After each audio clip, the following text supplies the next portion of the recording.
Algerian security forces staged a hostage rescue attempt January 17th to free foreign and Algerian workers captured by al-Qaeda in the Islamic Maghreb at an energy facility.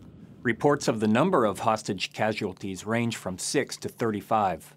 Contrary to the Western convention that safeguarding the lives of hostages during kidnapping situations is paramount, Algeria likely planned and launched its operation to resolutely demonstrate to its citizens, to jihadists, and to the rest of the world that Algiers will defend its national security regardless of foreign national safety or international opinion. The hostage rescue operation will certainly bring some foreign public opinion controversy, but domestic popular opinion will, on the other hand, likely soar. This is not to say Algiers is not insensitive to foreign concerns, such as trying to protect investment and operations in its energy sector. But for Algiers, domestic constraints trump the international concerns. Algeria must assure its national security in the face of potentially destabilizing jihadist activities, which is just one consequence of France's intervention in neighboring Mali.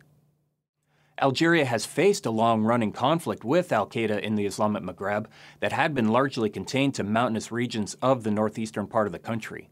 But a sizable amount of al-Qaeda in the Islamic Maghreb militia were forced to relocate to northern Mali as a result of Algerian security operations against it over the last several years. The military intervention in Mali is bringing significant pressure to al-Qaeda in the Islamic Maghreb, which must now calculate whether it will defend its territorial gains in Mali or decline battle against the numerically superior French and African forces being mobilized. Should it decline, it will have to retreat to safer geography, and al-Qaeda in the Islamic Maghreb does not have any automatic safe zones anywhere else in Africa to turn to. Southern Algeria or Libya are not much more stable than northern Mali, and while there might be a limited room for them to maneuver in these remote areas, they cannot control significant urban locations, indeed almost a whole country, like they almost achieved in Mali. Algeria reluctantly conceded to the French to support the intervention in Mali. Cooperation by Algiers included permitting French strike aircraft overflight privileges for the purposes of flying from France to Mali and other staging locations in the Sahel region. Algiers conceded to limited cooperation on Mali, but it will not concede on its national security to Western opinion or Western security standards.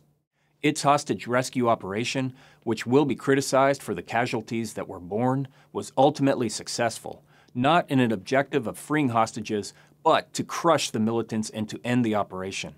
It will help to deter future militant kidnapping operations, with jihadists knowing that there won't be any negotiations or ransom payments.